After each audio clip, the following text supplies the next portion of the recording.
की शुरुआत में हमें दो भाइयों को दिखाया जाता है जो कि एक म्यूजियम में होते हैं, जो कि एक पुराने मैप को देख के कहता है कि एक बहुत बड़ा खजाना कहीं छुपा है और क्योंकि हम पायरेट्स के वंशज हैं इसीलिए हमें वो ढूंढना होगा। जब वो उसे चुराने लगते हैं तभी अचानक से सभी लाइट्स जल जाती हैं और गार्ड्स आ जाते हैं। ये दोनों बच्चे ऑर्फन थे और ऑर्फनेज में रहते थे। वहाँ पुलिस उन दोनों को लेने आती है, लेकिन केयर टेकर कहती है कि नेट अभी बहुत छोटा है, तुम उसके बड़े भाई सैम को ले जा सकते हो। लेकिन सैम जेल नहीं जाना चाहता था, इसीलिए वो अपना सामान लेने के बहाने अपने रूम से भाग जाता है। जाने से पहले सैम नेट को एक लेटर और एक लाइटर दे के जाता है और जब नेट उस पेपर पे रोशनी डालता है तो उस पे लिखा था कि याद रखो तुम पायरेट्स के वंशज हो। सीन 15 साल बाद का दिखाया जाता है जहाँ नेट बड़ा हो गया था और एक बार में काम करता था और छोटी मोटी चोरियां भी करता था। तभी बार में उसे एक विक्टर नाम का आदमी मिलता है जो कि नेट को जानता था और उसके भाई सैम को भी जानता था। विक्टर नेट को एक ऑफर करता है, एक जगह खजाना ढूंढने का ऑफर, लेकिन नेट उसे मना कर देता है और विक्टर को वहाँ से जाने को कहता है। कुछ देर बाद नेट विक्टर के घर जाता है, यहाँ वो वही मैप देखता है जो कि कई साल पहले उसने और उसके भाई ने चुराने की कोशिश की थी। तभी वहाँ विक्टर आ जाता है। विक्टर नेट से कहता है कि मुझे पता था तुम आओगे।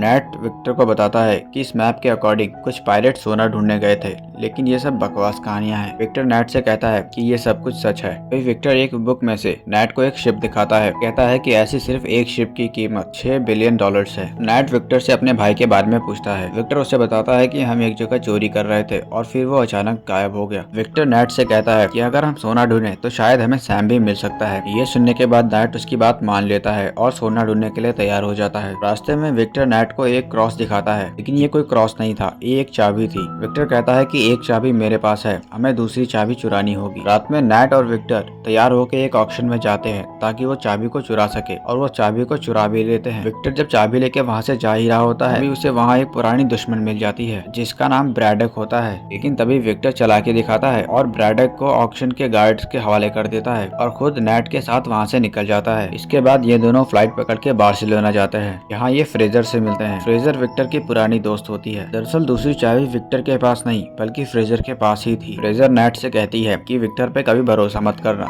ये हमेशा झूठ बोलता है। इसके बाद फ्रेजर हाथ की सफाई दिखाते हुए नेट से वो चाबी लेके वहाँ से भागने लगती है। नेट को जब पता लगता है तो वो भी उसका पीछा करने लगता है। फ्रेजर आगे आगे थी और नेट उसके पीछे था। फ्रेजर जब अपनी गाड़ी लेके वहाँ से जाने ही वाली थी तभी नेट उसकी गाड़ी के ऊपर आ जाता है। नेट और विक्टर दोनों फ्रेजर से कहते हैं तुम्हारे पास दोनों चाबियां होने के बावजूद भी तुम खजाने को नहीं ढूंढ पाओगे, इसलिए फ्रेजर वहाँ से नहीं जाती और नेट की बात मान के एक चर्च में जाती है। चर्च के अंदर इन्हें दो की होल मिलते हैं। जब नेट और फ्रेजर अपनी अपनी दोनों चाबियां उसी होल में लगाती हैं, जिन्हें घुमाने के बाद एक अंडरग्राउंड टनल का दरवाजा खुलता है। इसके बाद नेट और फ्रेजर नीचे जाने का डिसाइड करते हैं और विक्टर ऊपर जाने का डिसाइड करता है। नेट विक्टर के फोन में जीपीएस लगा देता है जिससे विक्टर नेट को ट्रैक कर सकता है। नेट और फ्रेजर टनल से होते हुए एक क्लब में निकलते हैं जहाँ नेट को ब्रैडक के बंदे दिख जाते हैं। फ्रेजर वहाँ पे की होल ढूंढने लगती है जबकि नेट ब्रैडक के बंदों से लड़ने लगता है। फिर फ्रेजर दरवाजा खोल के नेट को लेके वहाँ से निकल जाती है। वहाँ फ्रेजर और नेट को फिर से एक की होल मिलता है और जैसे ही वो उसमें की लगा के घुमाते हैं वहाँ पे पानी भरने लगता है। नेट और फ्रेजर के ऊपर वाला दरवाजा तभी खुलता जब विक्टर दूसरे होल में चाबी लगाता और विक्टर दूसरा होल ढूंढ भी लेता है और जब वो उसमें चाबी लगाने की कोशिश करता है तभी उसके पीछे ब्रैडक आ जाती है। फिर ब्रैडक और विक्टर लड़ने लग जाते हैं। इधर टनल के अंदर काफी ज्यादा पानी भर गया था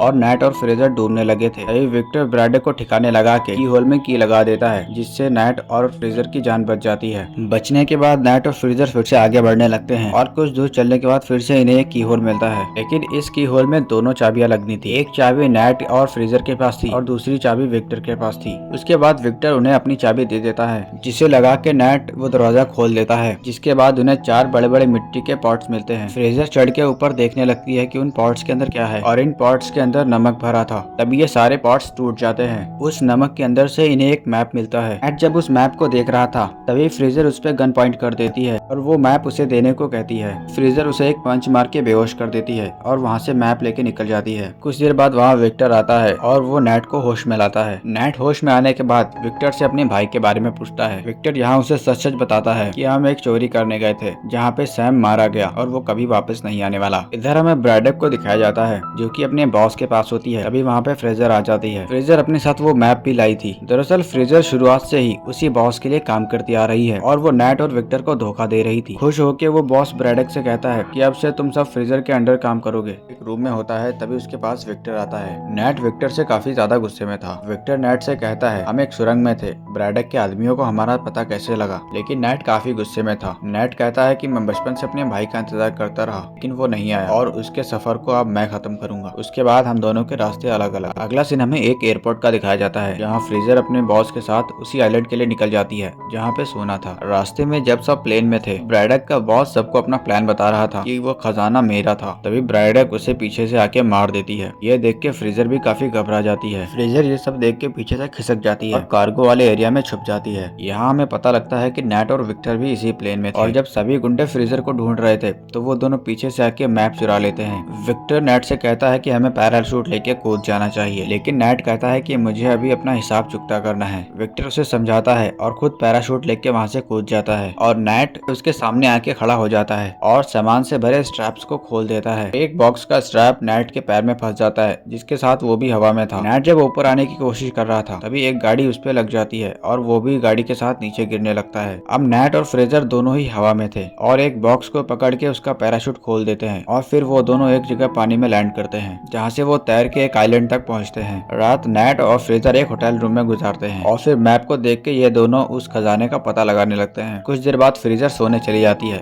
लेकिन नेट सारी रात मेहनत करता है और पता लगा लेता है। पता लगाने के बाद नेट एक पेपर पे उस जगह के कोऑर्डिनेट्स लिख देता है। जब सुबह होती है तो फ्रीजर नेट को फिर से धोखा देती है और उन कोऑर्डिनेट्स को लेके वहाँ से भाग जाती है। लेकिन अच्छी बात यह थी कि नेट ने वो कोऑर्डिनेट्स गलत लिखे थे, असली कोऑर्डिनेट्स अभी भी नेट के पास थे। नेट जब असली लोकेशन की तरफ बढ़ने लगता है तभी उसे ब्रैडक देख लेती है और वो अपने गुंडों को लेके उसके पीछे जाने लगती है। कुछ देर चलने के बाद नेट दो बड़ी बड़ी शिप के पास पहुंचता है। शिप के अंदर काफी ज्यादा सोना था। तभी वहाँ पर विक्टर आता है। नेट कहता है कि तुमने मुझे कैसे ढूंढा? विक्टर कहता है मैं तुम्हें अभी भी ट्रैक कर सकता हूँ, ये तुमने ही बनाया था। जब नेट और विक्टर सोना देख रहे थे तभी ब्रैडक उनके पास पहुंच जाती है जिन्हें देख के ये दोनों छुप जाते हैं। कुछ देर बाद ब्रैडक उन दोनों शिप्स को हवा में ले जाने लगती है हेलीकॉप्टर्स के सहारे। अब विक्टर और नेट हेलीकॉप्टर को हाईजैक करने की सोचते हैं और फिर वो गुंडों पे हमला कर देते हैं और हेलीकॉप्टर को हाईजैक कर लेते हैं। जब ब्रैडक को उनका पता लगता है तो वो उनका अपने हेलीकॉप्टर से पीछा करने लगती है। विक्टर ब्रैडक से पीछा छुड़वाने के लिए उसे चकमा देने लगता है। इसी बीच ब्रैडक की शिप एक चट्टान से टकराकर टूट जाती है लेकिन ब्रैडक नेट वाली शिप पे आ जाती है और वो शिप का एंकर पानी में गिरा देती है। इसकी वजह से हेलीकॉप्टर उसे खींच नहीं पाता। नेट जब ऊपर आने लगता है तो ब्रैडक उसे रोकने लगती है। विक्टर अपना सोने से भरा बैग ब्रैडक के ऊपर दे मारता है जिससे ब्रैडक नीचे गिर जाती है और उसके साथ वो शिप भी उसके ऊपर ही गिर जाती है। नेट और विक्टर हेलीकॉप्टर में थे। विक्टर को अफसोस था कि उसका सोने से भरा बैग उसने पानी में फेंक दिया। तभी नेट एक के बाद एक सोने के टुकड़े निकालने लगता है जिन्हें देख के विक्टर काफी खुश होता है। कुछ देर बाद हमें फ्रीजर को दिखाया जाता है जो कि समंदर में एक शिप में थी। नेट फ्रीजर को धोखा देने वाली बात विक्टर को बता देता है। इसके बाद वो दोनों हंसने लगते हैं। कहानी के लास्ट सीन में हमें दिखाया जाता है कि सैम नेट का भाई अभी भी जिंदा था और वो एक जेल में बंद था। यहीं पे ये कहानी खत्म हो जाती है। अगर आपको ऐसी ही मूवीज देखना पसंद है तो प्लीज हमारे चैनल को सब्सक्राइब कर लीजिए।